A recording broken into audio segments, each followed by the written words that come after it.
Hello Sagittarius, this is Victoria from Mindful Bamboo and I'm here with your November Tarot Forecast.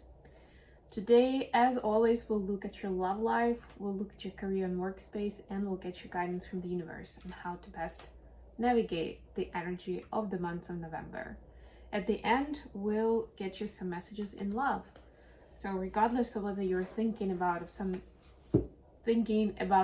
specific, or you're single, maybe you're recovering from a heartbreak, there will be some guidance for you on what to do, what's coming up for you.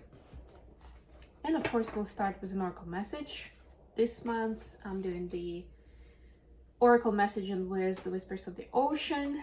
This is one of my absolutely favorite decks, so I'm very excited. And I got a little bit of a Halloween vibe going on, so happy Halloween for those who celebrate. And let's see what awaits you in November.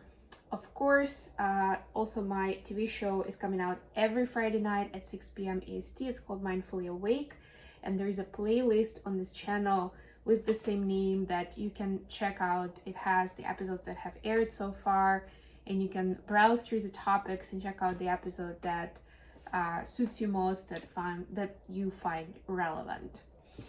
All right, what else? Of course, I appreciate all your likes. I appreciate you to subscribe to the channel, and more importantly, right now I have a sweepstake going on where you can actually leave at least 5 comments under different videos, and also be subscribed to my channel, and I'll enter you into the sweepstake to be able to win a free personal reading with me. The readings could be either live or recorded, and usually I can cover several questions. So once you prepare your questions, we can then have a session and go over those questions in a session. All right, let's get started. So what do we have for Sagittarius in November?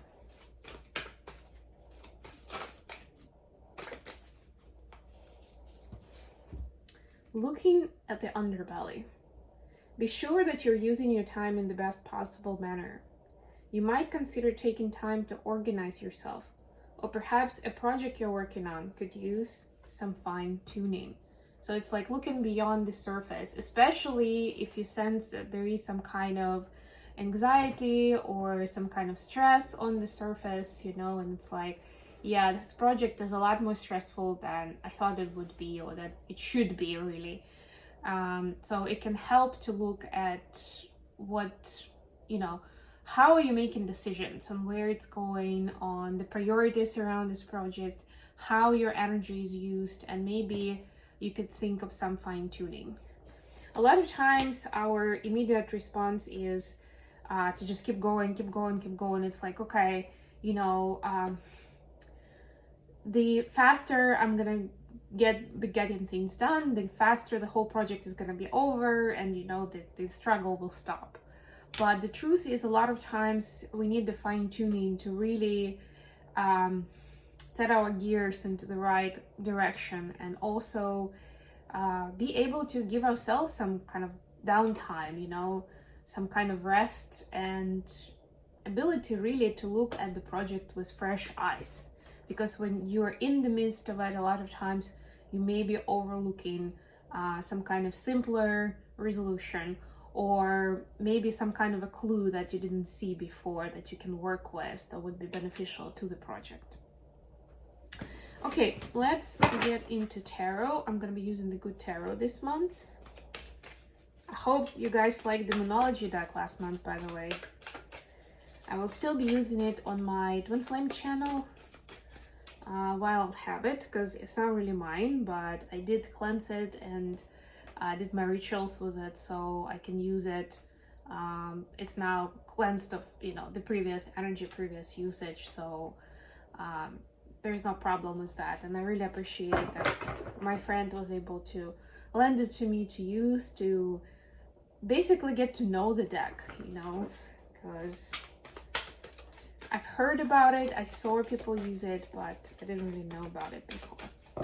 Okay, Sagittarius. So for your love life, we have the messenger of air, the messenger of earth. Wow, a lot of communication. And the hanged man.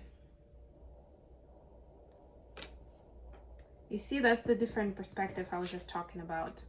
That was a channeled message. That's, to me, this is a confirmation. It's very much spot on for you, Sagittarius. This is your energy, by the way. Hanged man is Sagittarius energy.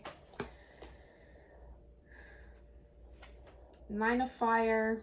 This is for your work and career.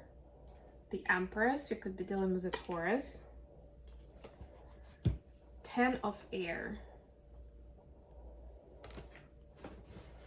And then for the guidance, we see transformation. This is death and rebirth. This is Scorpio energy. We see 2 of fire. Sorry, 2 of air. And the moon, Pisces energy. A lot of major arcana, well, not a lot, I guess. 4, it's still considered a lot actually, for the, well, almost 50%. 2 of water at the bottom of the deck.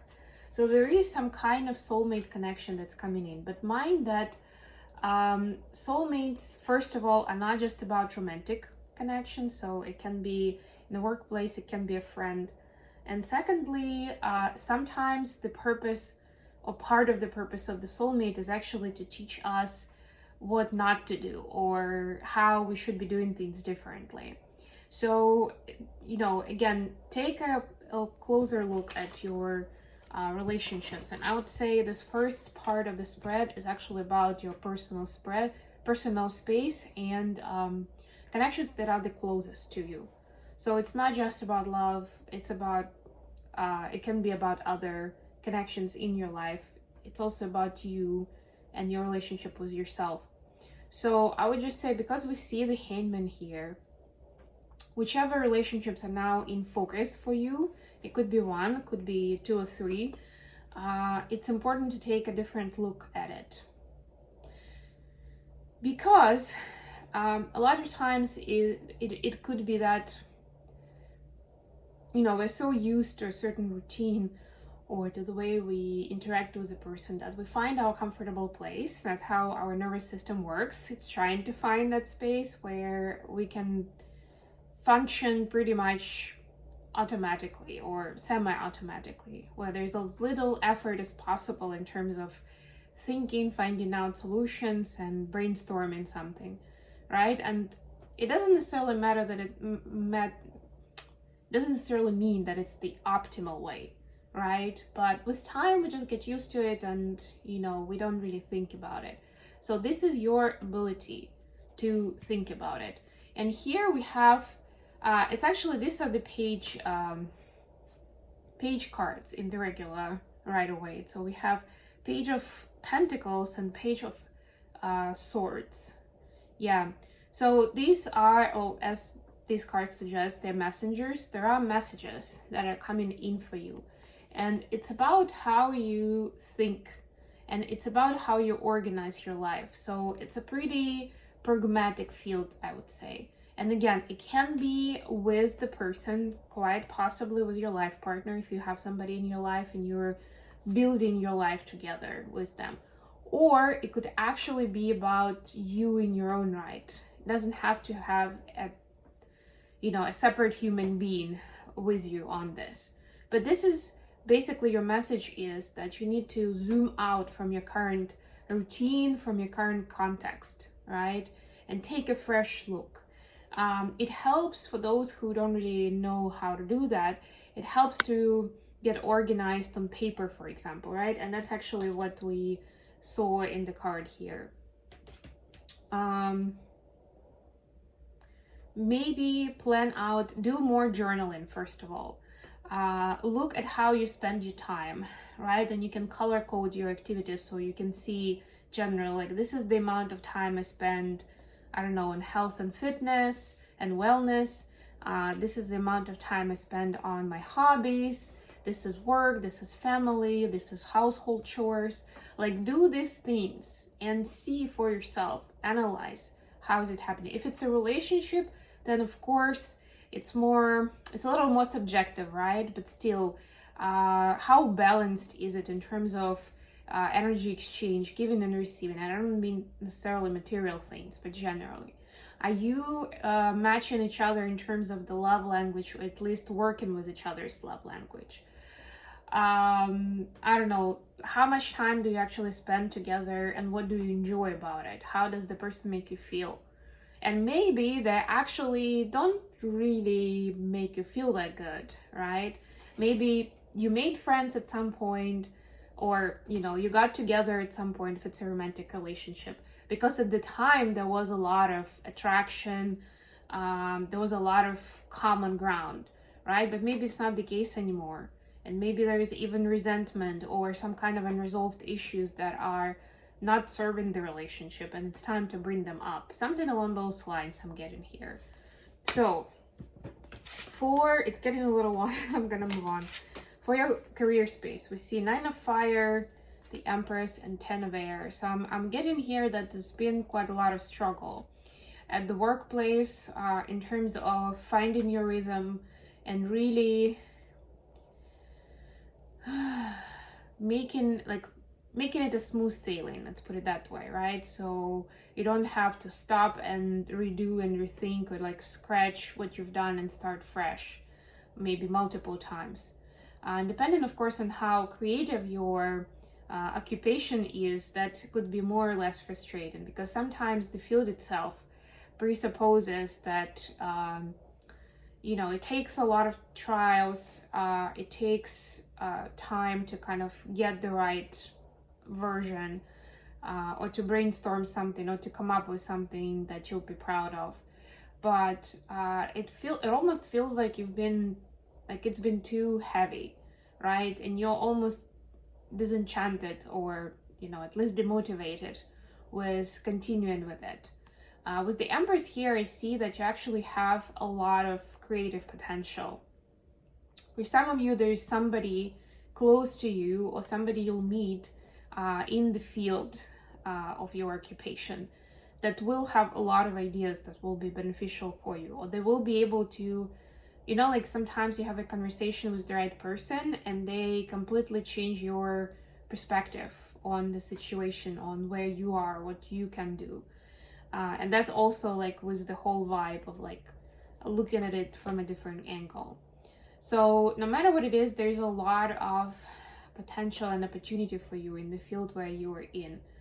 If you have eyes to see it, and if you can overcome the past failures or the exhaustion that you feel, because it can be difficult to have that enthusiasm to keep, after you've been beaten down, to keep standing up and continue going again and again and again. Of course, even more so if you need to involve other people, if you need a lot of financial resources, and so on and so forth, right? So I would just say, instead of just pushing through the pain to move forward, it's important to process the pain, right? And see why it hit you so hard, and how can you resolve it. Could be finding closure. It could be about forgiving yourself and or other people involved in those past situations. So take it how it resonates, but just know that there's a lot of value in it, and it's going to give you so much more energy and your inner resources to find that creative spark, right? And to come up with just the right idea for whatever situation, whatever context you are working for.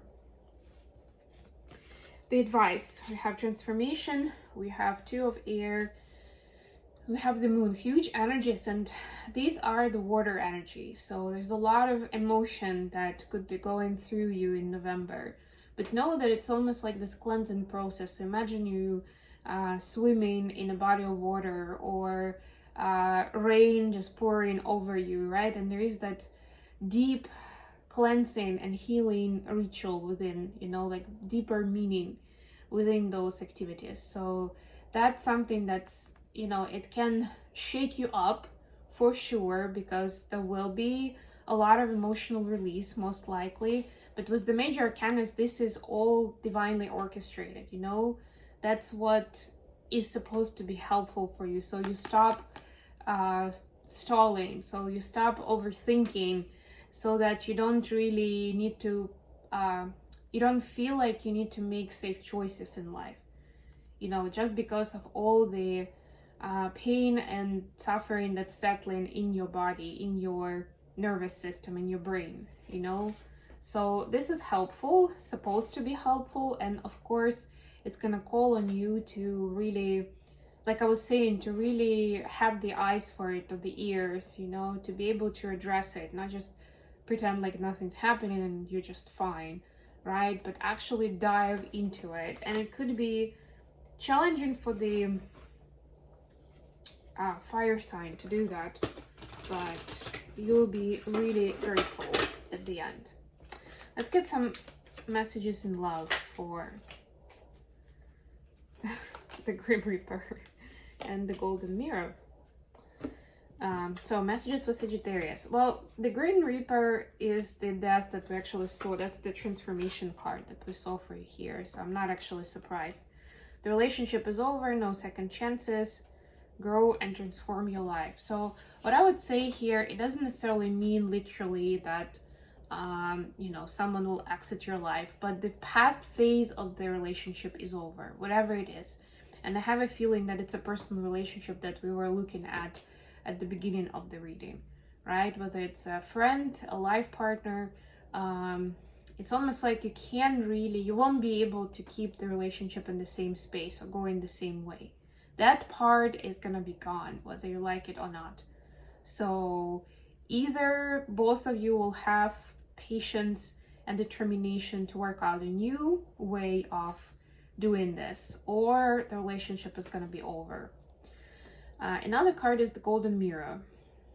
One-sided relationship, love bombing, narcissist. Yeah, so that's also what I was talking about at the beginning. See how balanced that energy flow is in terms of giving and receiving, right? And of course, I mean, beyond the material stuff, it's more about emotional support, the time you spend together, how do you decide, what do you do, how you do it, you know, like how much of it is balanced and how much of it isn't. And again, it looks like this is a confirmation that there may be some disbalance in your relationship.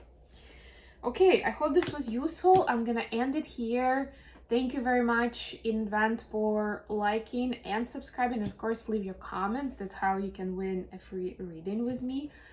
The sweepstakes last till end of October. And then I'll announce the winners on the weekend of 2nd, 3rd November. I love you guys, and until next time, bye.